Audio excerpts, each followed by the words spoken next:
holy shit, I am an alcoholic. And I was no longer saying it like as a badge of honor or as a joke, but like, oh, like, right. If they're all alcoholics and we all have the same story, I'm an alcoholic. Yeah. And I'm so comfortable with that word. Some people aren't, and that's okay. That's also a personal choice. No judgment from my part, but I have to tell myself that so I don't forget. Yeah. And I was driving home and I was pissed at God, and I was just like, rah, like shaking my fist, screaming, probably smoking 3 cigarettes at the same time. Like I was just like, kind of a hot mess. And I just, all of a sudden, I remember I was driving a white Chrysler Pacifica. I love that car. It was kind of like a minivan, but didn't look like one. I love that car so much.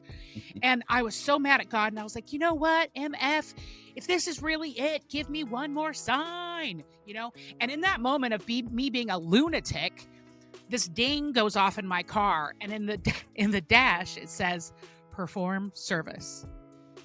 And I was like, I had to pull over to the side of the road, and I just started laughing because here I am demanding from the God of the universe. Like I didn't have enough signs in the 16 years of my drinking and drugging career. Just give me one more. And he was like, okay, boom.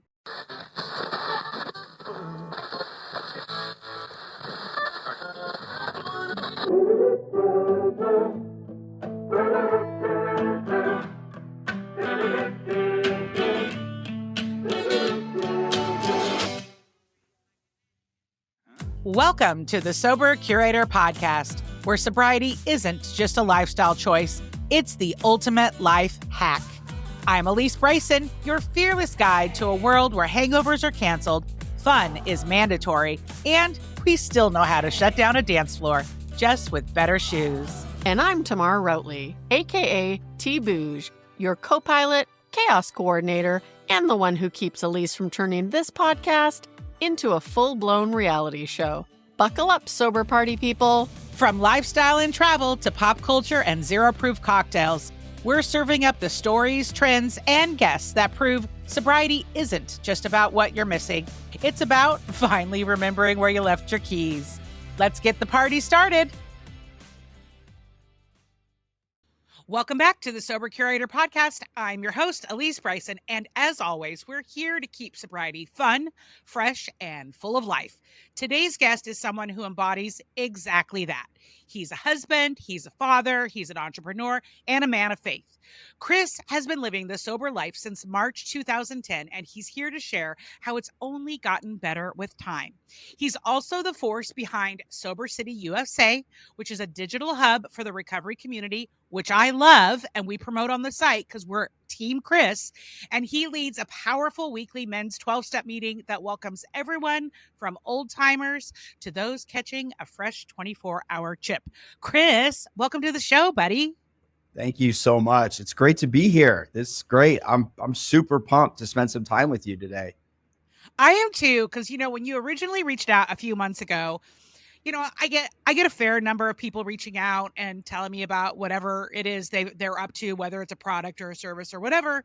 And it's not always that I'm like, yes, I have to talk to this person right now, but like, I'm very aesthetic. I love pretty. I love design. I love gritty. I mean, I'm a Pacific Northwest 90s girl, right? So like I have a vibe.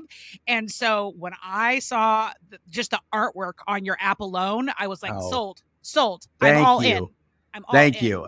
Well, first of all, thank you for that awesome introduction. That was beautiful. Appreciate that. And thanks for saying that about my artwork. It's funny. I wanted it to be rock and roll. I wanted that thing to be cool and hip and trendy. I mean, when I first got sober, I think there's like a lot of us, there's a little bit of shame. There's a little bit of guilt. There's a little bit of like, why me? And for me, it took me a while to figure out that sobriety was actually pretty cool.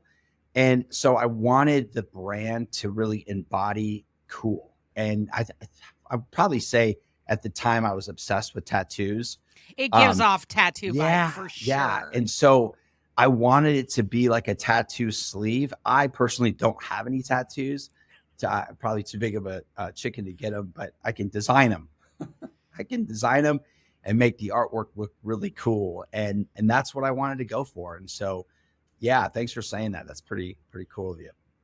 Well, Amazon does have those tattoo sleeves that they're like mesh, and you can Totally. like pull them on your arms and then put them under a shirt. So it looks, so if you feel like you want to be tough for like a day, like you Yeah. could totally, you could pull that off.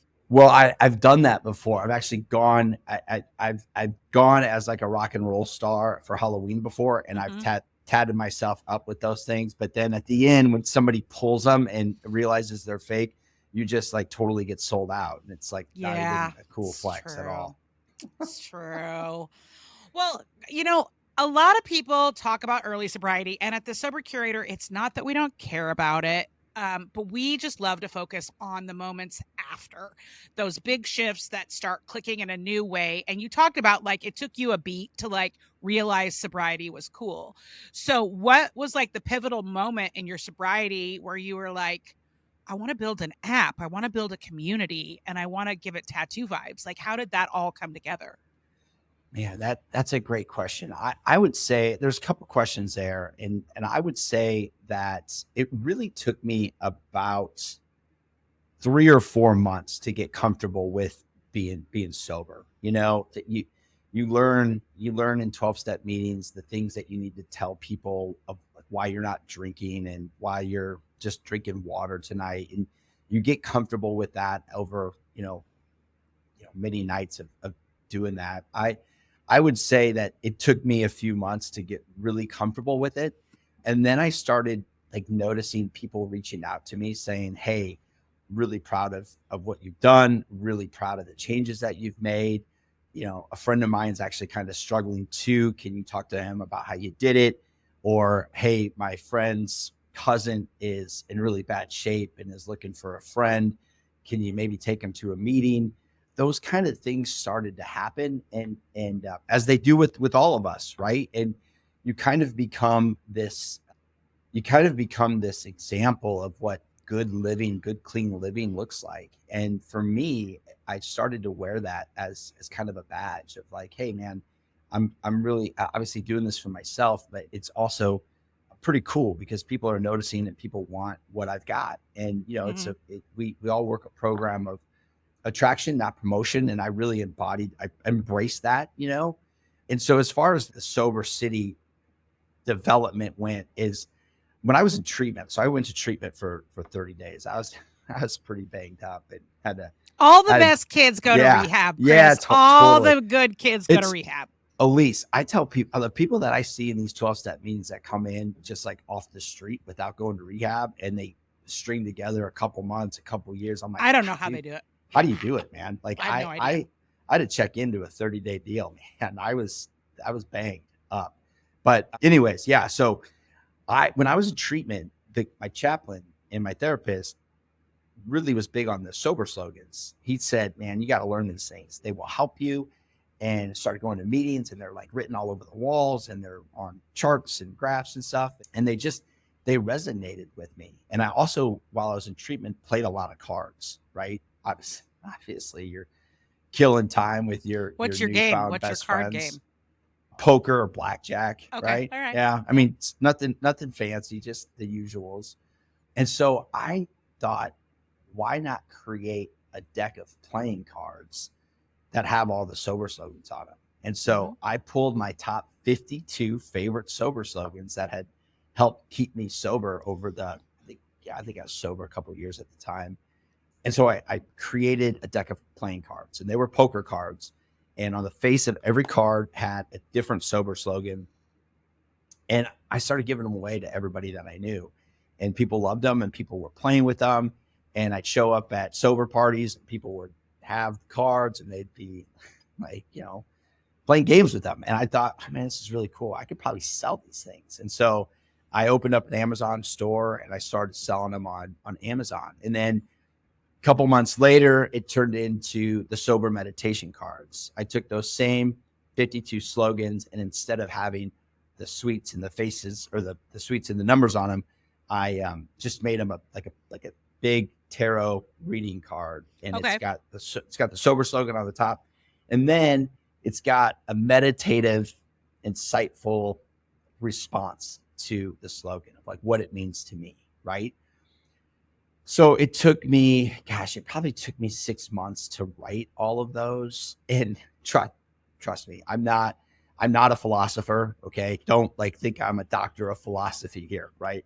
I'm just a total, old school piece of crap that turned his life around. Right. So like I just wrote what it meant to me and scribbled down some thoughts and then put them on cards and started selling them on Amazon, and we sold thousands of them. I mean, we were killing it on Amazon. And I started getting a lot of feedback, people emailing me asking me where they could get more. Had I ever thought about selling or digitizing these and building an app? And so for the past like several years, I've really been toying with the idea of putting an app together, but it's just it's expensive. It's overwhelming. I'm not a philosopher and I'm definitely not a tech guy. All right. So I just, I'm trying to figure out how to pull those two together. Right. And you're just a dad that loves Taylor Swift. I mean, that's just what's going on, Chris. Yeah, you got me. That's me, Alysse. Yeah. So I figured after a ton of suggestions and really, me spending a lot of time in the morning, with my apps, my different meditative apps and meditation apps, trying to figure out like, okay, what would this look like if I did it? And would I do a different sober slogan every day? That might be a lot of work. And so 2 years ago, I set out on this journey to come up with 365 sober slogans. I would say probably half of them are like legit slogans that you've heard of in the rooms. And then the other half are really inspirational slogans that I have found along the way that have helped me out. And so then I started writing, and just every morning I'd get up and I'd bang out 10 or 15 or whatever I was feeling like for the day. And so we put this app together and we launched it in November, and we already have 1,000 users, and it's going. It's a pretty cool app. It's super simple. There are a ton of sober apps out there. I don't know if you're familiar with some of the apps that are out there. I've looked at them all. And they're just, a lot of them are, they're great. And there's just a lot to them, right? There's a lot of functionality. There's communities. There's like a Facebook element to some of them. There's a lot of dating. VIP. You gotta watch out for those ones. Totally. That's another episode, Chris. You will come back and we'll have another conversation about sober dating apps. Okay. I was gonna say, I'm not sure if I trust those just yet, but yeah, there's a ton of different functionality to these things. And so when I built mine, I just wanted it to be a simple daily reminder. Yeah.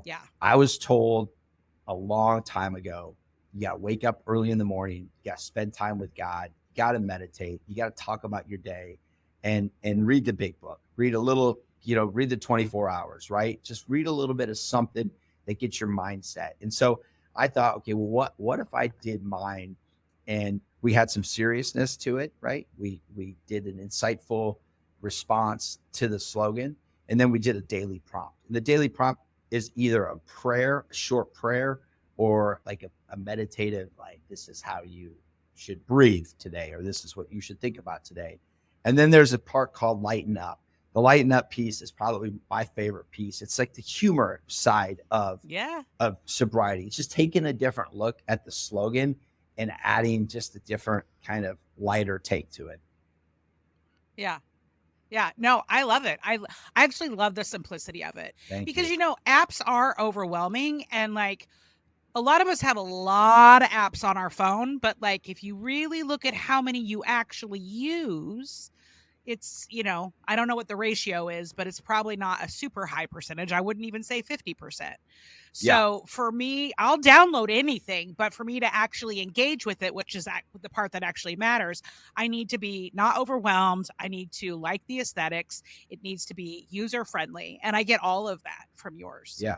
Oh, thanks. I appreciate that feedback. That means a lot, because that truly is what we were going for. I didn't want to have all those additional components to it. I just wanted people to open it up, spend 5 minutes with it every day, create a habit, come back to it, and, spend the time with Mhm. it. And, the other thing I will say about that app is, just from my personal experience, I would hear, and I still do hear in 12 step meetings and in the rooms that, people really struggle talking to their higher power. And that, fortunately for me, I grew up in a faith-filled family. And so it wasn't that hard for me. I mean, trust me, it was hard when I was using and actively, Yeah, of course. doing things in my body. But when I came to, it was easier for me. And so I have empathy for people that don't have that connection or can't find that connection. And so I really tried to write these short prayers conversationally in very non-intimidating for somebody who is truly looking to get closer to their higher power or trying to find their higher power. Because I was told a long time ago by my mom that it's really easy to talk to God. You just look up at the sky and you say, hey dude, I need a favor. Or, hey dude, I'm banged up right now. Can you help me? And that was the way it was growing up. It was, you talk to your best friend like that. Why wouldn't you talk to God like that? Right. And Yeah. so I tried to write these prayers to where people would be not intimidated to talk to their higher power and to God, and to try to figure out, maybe get a habit going of saying that prayer every day, just to get them right sized for the day. Yeah. You know what I mean? Yeah, that totally resonates with me. I also grew up in a faith-filled home. Both my grandfathers were pastors. Okay. So if I start to get a little evangelical, it's just in my DNA. I can't help it. But so it was also easy for me once I got beat up enough to like put down everything and like realize I needed to change. The God stuff, the higher power stuff was actually pretty easy for me based off of my upbringing. But I have seen so many people struggle with that piece.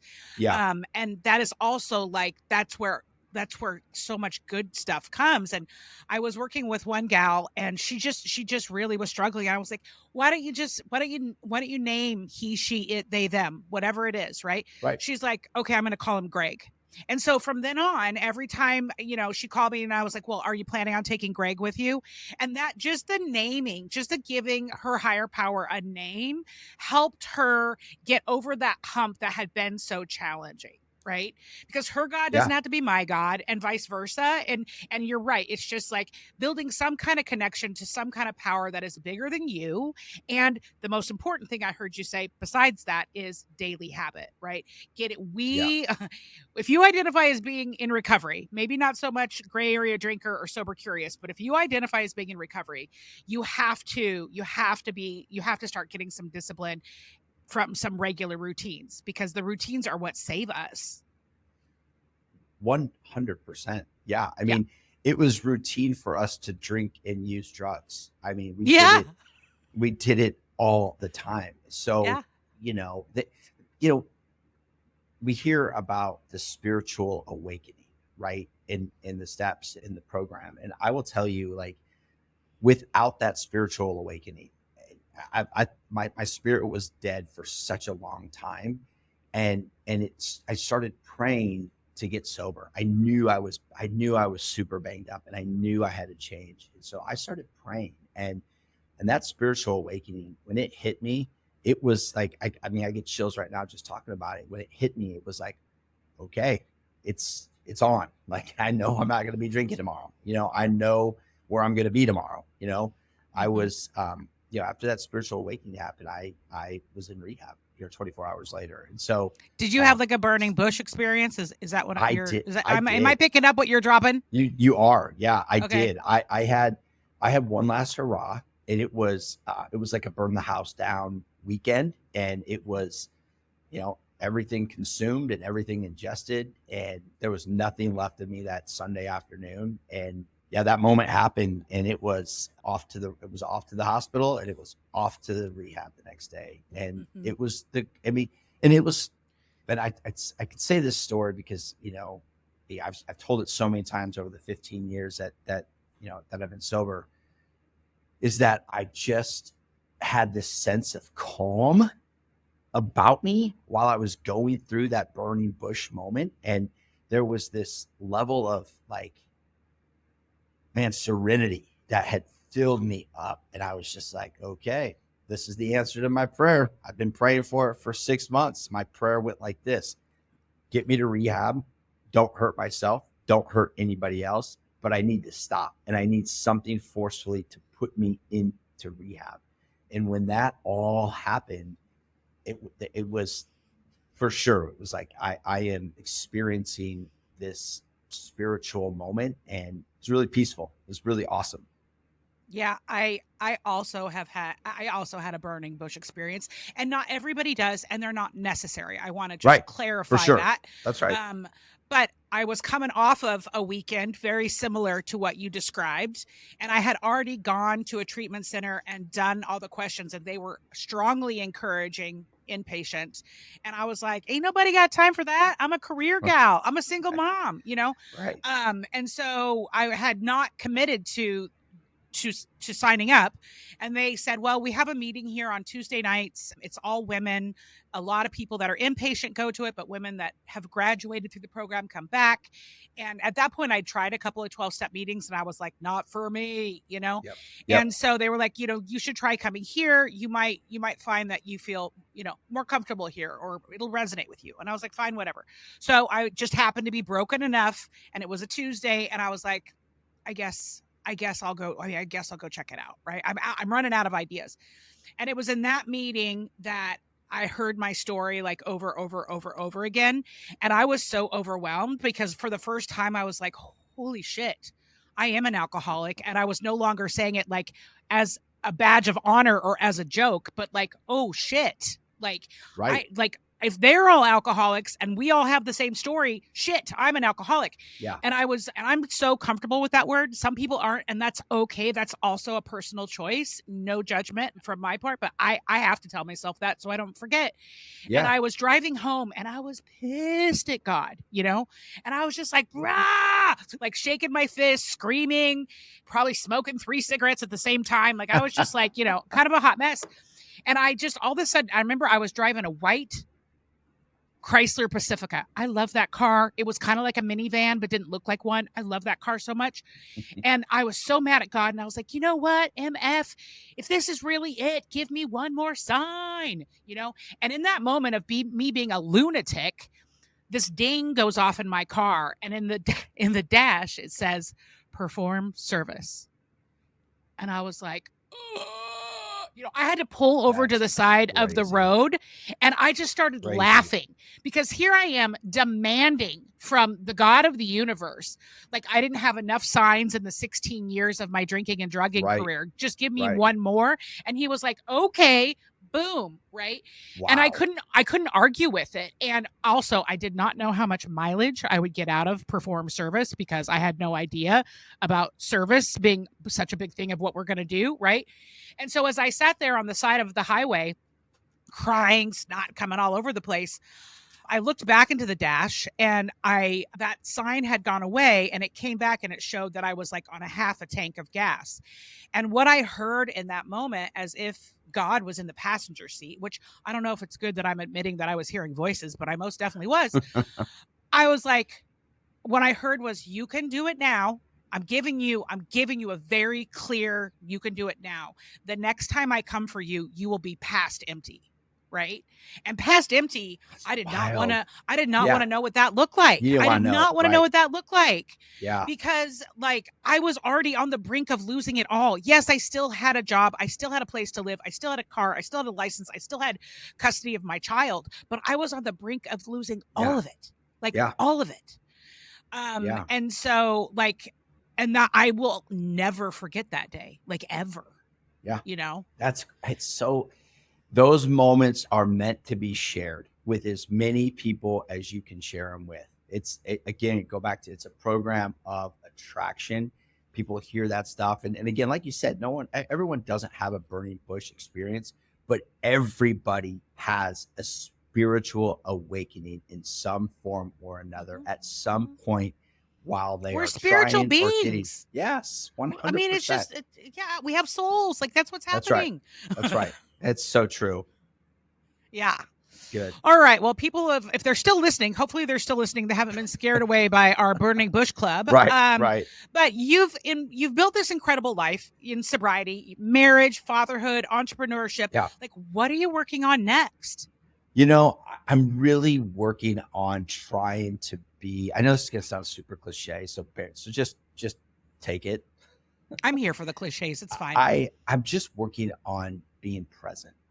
Yeah. Being grateful for what I have. I can get so tunnel vision about where I want to go and what I want to do and where I want to be next month and where I want to be in a year and in 2 years and what I want Sober City to look like in 10 years, right? Mm-hmm. And I have to be grateful for right now, for what is going on. In my mornings, I often ask God to help me like what I have. Help me like what I have. I have a lot of really wonderful things. My life has been turned around upside down for the better because of sobriety, and just help me to be present and appreciate those things. And so I know this sounds so super cliche that I'm working on myself, but truly, I mean, aren't we all always just working on ourselves? Yeah. As it pertains to Sober City, I really would love to get to a point where the thing is accessible for everybody and it really resonates to people or with people. When I wrote it, in the past, when I've done the merch and I did t-shirts too, and I did hats too with that logo on it, and it was always about like, how many of these can I sell? Who can I get them in the hands of? And what's the profit going to be like? That's always what it's been like, right? Mm-hmm. With the cards, it's been different, with the meditation cards, it's like, okay, how can I help like share my story in a way that resonates with somebody and might help somebody? And so when I wrote the daily reflections for Sober City, it was all about, okay, I want this.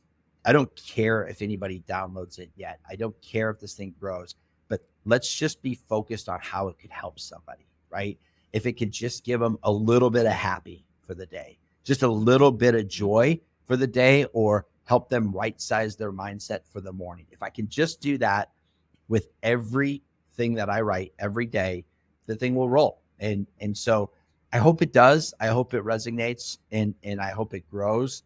But yeah, that's kind of what's going on with me right now.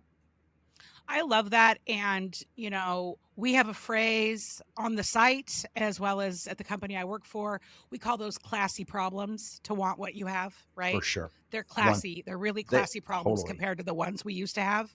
Yeah. And the act of practicing, of being actually where your feet are, not in yesterday, not in tomorrow.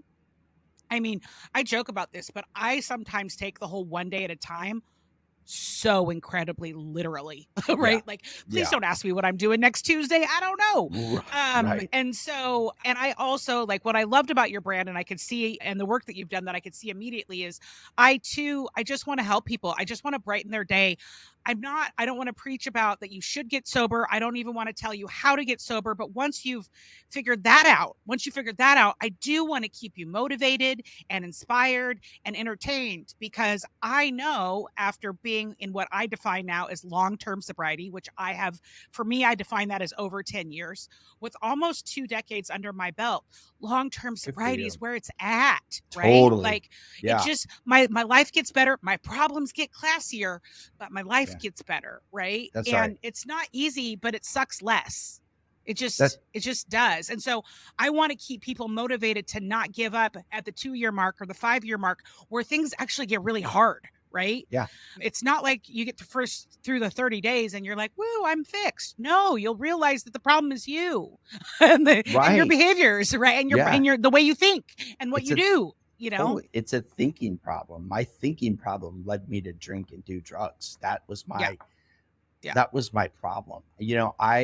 I lead a men's group on Tuesday nights, and we get a lot of people that come in those doors, and it's a blessing for me. I started the group about 8 years ago, and it's grown, and you know how those things go. It's all about the people. The people make those meetings just the greatest. And there's a lot of young sobriety. There's a lot of old sobriety in there. And I have this saying that I typically say all the time, and it probably gets old for most people, but it's, life gets exponentially better the longer I stay sober. It is just, it's true. Life just keeps getting better and better. You find out more and more about yourself. And you're right. The problems that we have now are so classy. I was told a long time ago to thank God for your problems. That concept never really it just never resonated with me before. And now it does in a major way. And one thing I want to say about the Sober Curator is I just think you do a fantastic job with it, Alysse. I am impressed that you can create and generate that much positive, exciting content. It's engaging, and you do such a good job with it. I look forward to the emails every week, and I love how you bring in fame and you bring in that component to sobriety, because, when I first got sober, I was like, okay, let's see who's famous that's sober, because if these rich and beautiful and powerful people can have the same thing I do, maybe it's not as shameful, and I compared myself with a lot of famous people, and man, isn't it cool now to see some of these famous people getting sober and getting a little taste of what we've had for a long time? Well, and because I think you and I are similar generation, we got sober in the same decade, right? Yep. We saw it when the headlines were totally different, when Britney Spears was shaving her head off, when Robert Downey Jr. was going to jail. We saw a whole different type of media before social media. That's right. Positioned around celebrities that was sensationalized. And now we see so many of them using their platforms for the greater good, which I love. Right. They're making it cool. They're making it, they're destigmatizing it, which is so good. It's so good for our community. And it gives those folks that are still struggling a little bit of hope. Yes. So I have to know, since you do love a good comeback story, celebrity style, who are some of your favorite sober celebs or musicians? Same thing, I think. Yeah, I would say, so I'm a big down and dirty guy. I love a bottom of the barrel story and coming out of that with a ton of redemption. I love the Nikki Sixx story. I think that's a good one. I was a big Motley Crue fan back in the day, and what those guys did and what they're doing now is completely 180. And Nikki Sixx, his Heroin Diaries book, I've read it a couple times, and you just can't put it down. You're like, oh my gosh, this guy, he's died a couple times, and he's back to life now. And he's a huge recovery champion now. He is, yeah. And I think he has like 20 years, maybe a little bit more, something like that. And I'm close. That's a guy that wears it on his sleeve, talks about it openly in interviews. Also, his tattoo sleeve. Yeah, just kidding. That's what I'm talking about, right? Yeah. Those are like You're tough on the inside, Chris. You're tough on the inside. I know you are. Man, thanks. You got me. Golly. All right. Who else? I would say the other one would be Anthony Kiedis. His book, another good one.